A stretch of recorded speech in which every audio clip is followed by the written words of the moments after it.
Alright, welcome back to another video. Well, as you can see, it is the 1st of June, and look what we have here. The new Soul Exchange is out.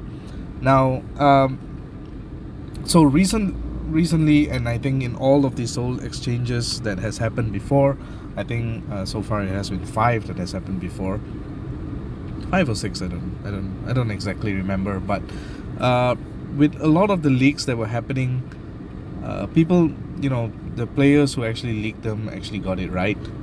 This is the first ever Soul Exchange where I am hoping that they did not get it right. Because if we look at the list, the leaked list, I think there are like 3 hovering around. I don't like any one of those lists, except for one which I think was leaked very early on, which I think is definitely fake. Is the one with Costume Marjana at 15, and then the other one was Ruby at 20. So those were the options that I was gonna pick without hesitation. But well, we shall see. What is the true one. There was a rumor that it was none of those and it was something completely different. So let's have a look finally at what is up with Soul Exchange. Wow. Alright, well, turns out the leak was true. The latest leak was true, and this is potentially the most disappointing list ever if you think about it. So the previous list had Milena. I streamed the previous list because Milena was someone that I think I was prepared to get, and therefore I streamed myself picking Milena and maxing her immediately. But that previous list had Milena, Arco, and Luina, Quartz, and Kara as the 20 slot. And I think a lot of people were going for Milena or Arco, and some even Luina if you require a red hitter. Even then, at that point, I was tracking like the Facebook comments. I was tracking I'm in quite a few line groups as well, and I could see that the favoritism towards that list was barely there. Like everybody thought, like it gave birth to Arco teams, alliances who use Arco as tank. You get to see like Zero Plus, Thai Coffee Elite, Rux Kitchen, who were using Arco as tanks right after the Soul Exchange, and that was pretty good. But even then people were thinking that the list actually sucked because there weren't that many options that you can choose from. There was no variety in the options, and so it was, for them, considered bland. Well, welcome to the 6th Soul Exchange. I'm pretty sure it's the 6th. I think it's the 6th or the 7th. Whatever it is, this is the latest Soul Exchange that just released. We're going to go through all the heroes and then I'm going to give my thoughts on it. So at 10 heroes required. So in case you don't know how Soul Exchange works, you will need to have a set of 5 stars that you're not using, preferably unleveled, and you can exchange this 5 stars, 10, 15 or 20 of those 5 stars to change for one particular hero you have in this list. Now you are only able to change 1 per Soul Exchange, so there's always that factor to consider as well, which makes choosing a hero from this list makes it a very tough decision to do so, especially if you're a player who does not spend a lot on these kind of heroes. So let's look at the 10 hero slot. So we'll start from the left. There is Mary Therese. Now this one did come out with a costume. I have the costume. It's still sitting in the bench unleveled because at slow speed she just doesn't do anything. Minimal damage, minimal health reduction, defense, sure, and then the ability to revive as a zombie if you die within the next 4 turns. And I think what the costume does is that it changes the health generation to boost health boost, which I think it's completely sad. So I'm not sure why this is even featured. Like, if you want to feature Meritaries, for God's sake, just put the bloody costume together. Like, even the costume, I doubt people are actually using Meritaries. Like, it's so difficult to actually use her in a strong position. So yeah, pretty bad choice here. Musashi is a Hero of the Month, 2017.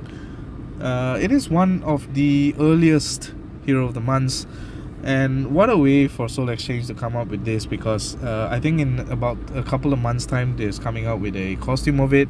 I have my reservation of the costume as well because it's completely useless. But yeah, again, not a very good pick in the current scenario of things, because what are you using Musashi for? He even that 332% damage is not evenly distributed to 3 targets. It's only hitting the main one for 332% damage, and then minor damage to the targets, to the flanks, which is really not what you're looking for in this period, in this day and age. So pretty bad choice as well. Kingston, I guess Kingston is decent. If you're looking for a sniper that does have a little bit of utility, Kingston is there. I mean, he does fare pretty okay, pretty decently, but his stats are pretty much worn out. I mean, when you're double limit breaking him and he only has 1680 health, something is wrong there. So I can see if you're requiring a green sniper, you can consider Kingston, but if it were me, I would say guys, just save your heroes and wait for the next Soul Exchange. Ares, they just came out with the costume. It's also a 2017 Hero of the Month. I'm again pretty disappointed that they're not putting this together with the costume, because costume Ares is similar to Izrod from the League of Villains, except I think he does have a little bit better stats. So if there was a costume with him, I would have thought it would be a decent choice, because the costume I think gives like counter attack as well as like attack and potentially critical chance, I think, if I'm not mistaken. Can't be too sure about that, but anyways, I still see people use Ares for Green Titans as well because of that high critical chance. So maybe there is a potential for actually picking Ares if you're only having 10 heroes to Soul Exchange on. The last one is Missandra. Again, plain Missandra without her costume. Regular Missandra sucks. Costume Missandra, potentially one of the best Season 2 costumes you can have.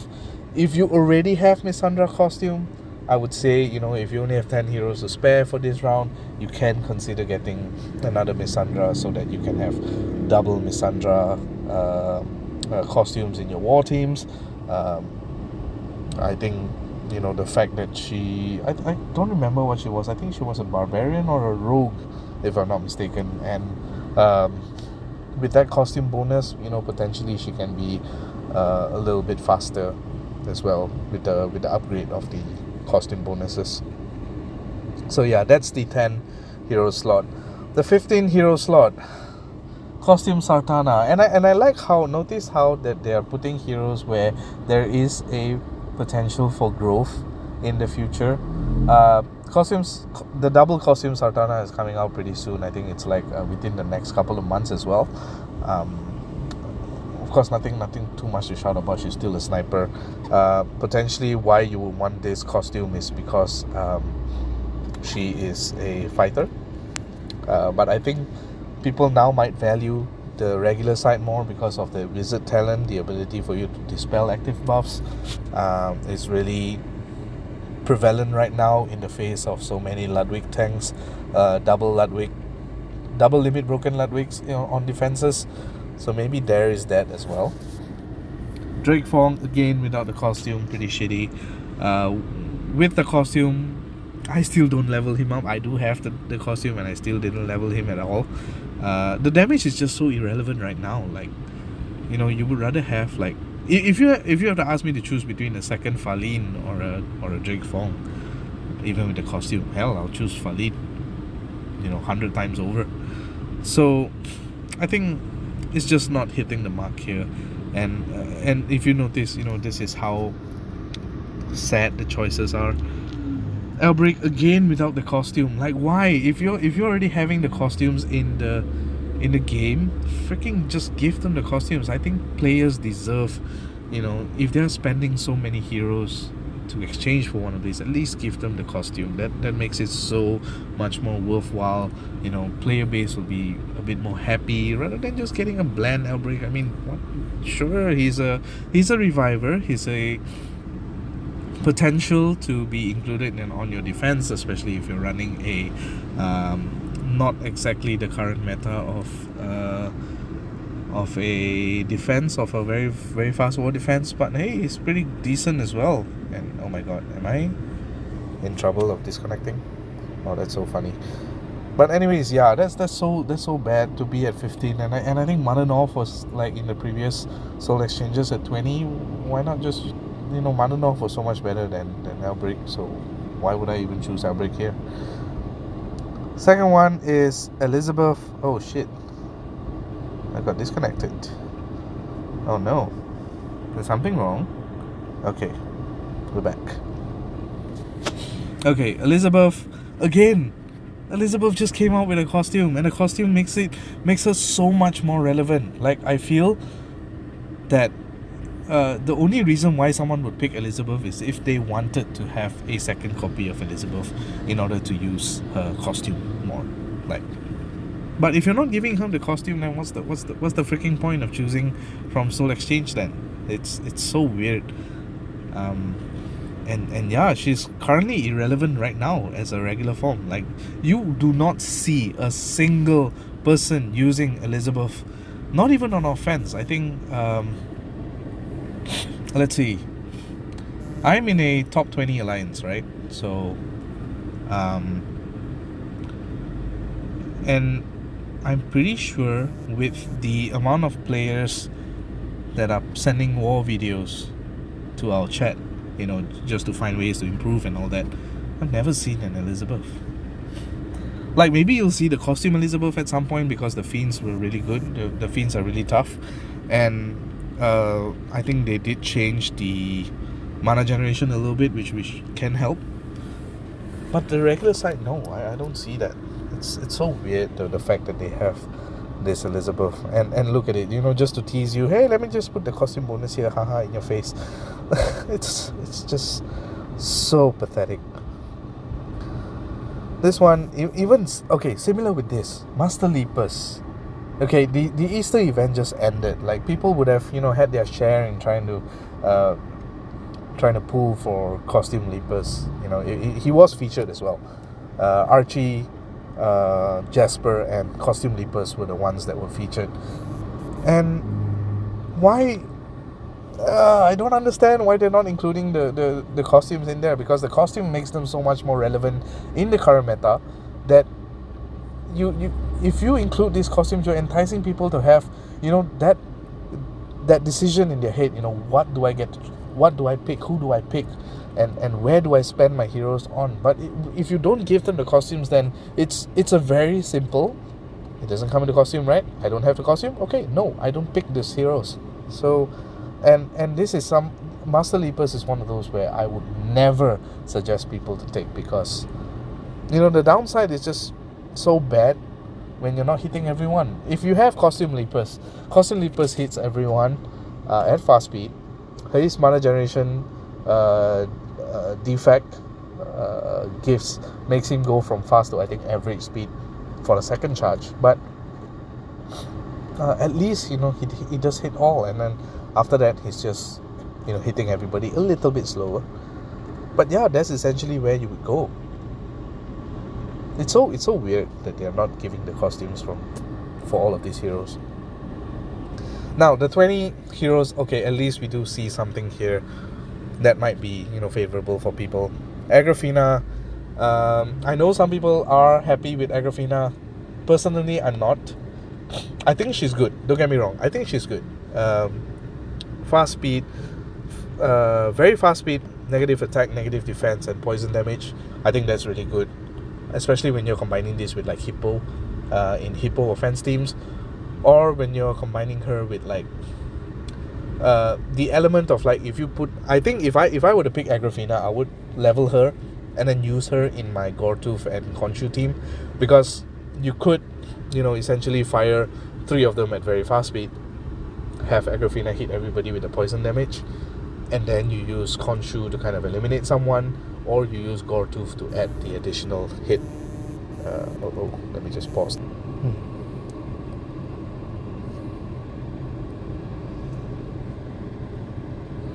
Let me see. Is this still working? I'm not sure. I think it's still working. But anyways, yeah. So Agrafina, I can see it being interesting, an interesting choice to pick. The next one is Topaz. Topaz, I think she is okay. Pretty okay, pretty relevant in this day and age, especially when you're going against purple tanks, which is still the meta with Aramis and Hurricane around and Ludwig's, and especially the fact that most people now would have Jove on the wings, especially at the top flight alliance, the top tier alliances, as well as some maybe at the bottom. Not to say at the bottom, sorry, in different tiers that came out really wrong. I'm so sorry. But yeah, Topaz is also a potentially good option to use, because at if you have a level 30 magic troop, you can fire her at 4 tiles, which basically means 2 matches, and then you get to power up your fast speed heroes by killing Jove's minion. So that I can see people choosing Topaz as well, which is pretty good. Guan Yu was a late addition. Previously, he was not in the list. I think it was Costume Cadillac, but I think last minute they did change the list to include Guan Yu in there. And Guan Yu, I think, is really strong as an average hit tree. 390% damage to the target is only 15% less than. Oh no, I think it was 20% less than Hurricane, but he does give defense down based on how many minions show up. So potentially in Undead Horde Wars, he can be really good, and also could be very good paired with Liu Bei as well, which I think if I were to pick Guan Yu, I think that's who I'll pair it with. So yeah, pretty decent one, especially with the War of the Three Kingdoms. So he's still, there is a certain stat relevancy here in the current meta, so I can see this being quite a frequent pick by the players right now, especially if they have 20 heroes. Costume Guardian Kong. You see, this is the thing that I don't understand, right? You can give the costume Sartana, you can give the costume Guardian Kong, so why not give costumes like to Mary Therese, at least Mary Therese for God's sake, or at least give it to costume Ares or costume Drake Fong. Those are, pretty relevant costumes on their own, so why not do that? So, but costume Guardian Kong, it has outlived its days. It's the defense is pretty low still, even with a double limit broke. I mean, 865 as a double limit broke, it's really low. But now in this day and age where you don't see that many costume Alaces, you don't see, I guess you could see him being relevant in against Milady de Winter. That is a potential. But yeah, I'm not really liking costume Guardian Kong now. It's only because of the meta shift. Like, don't get me wrong, he's still really good, especially when you combine him with like Khufu and like Wilbur or something like that. You can hit him last and he still deals a bucket load of damage. So yeah, I think this one has some relevancy as well. I think some people will definitely pick him, especially if you need some firepower for your raid teams. So yeah. The last one, Gaillard. I'll be honest, not a fan of Gaillard at all. But the snipe is really strong. I'll give him that, especially if you're planning to double limit break him. Special boost means that his snipe is gonna hurt. His snipe might kill someone at full health. And negative stopping fiends happening on your team might be prevalent right now, especially with like as we just seen, costume Elizabeth that's running around, even with Econia that's running around. So maybe there's a chance to kind of use her, especially against Amethyst. Yeah, that was the one, like Amethyst as well. So I'm just not sure that you would spend 20 heroes to get a sniper, right? So that's the issue there.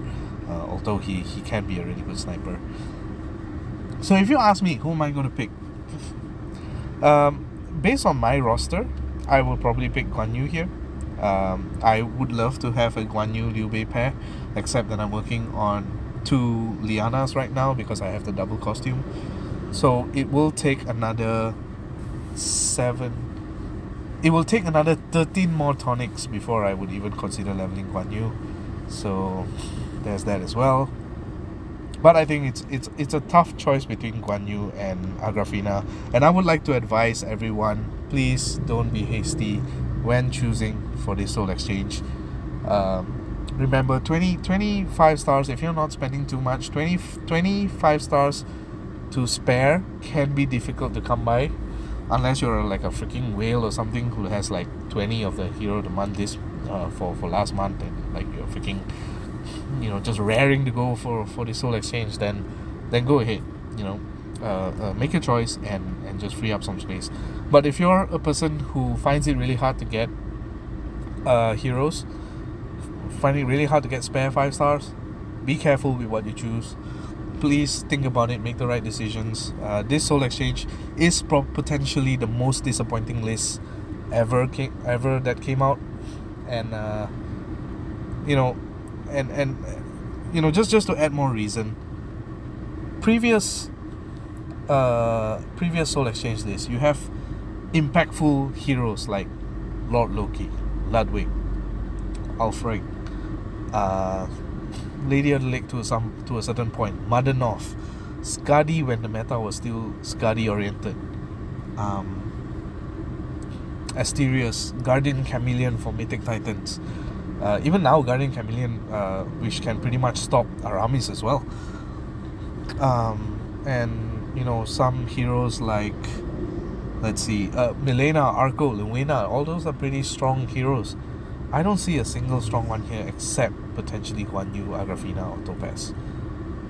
That's my take on this. I am not going to make a decision yet. I will probably do a second video if I were to pick just a short one to just show you who I picked, and that's probably it. But yeah, I wish you guys, you know,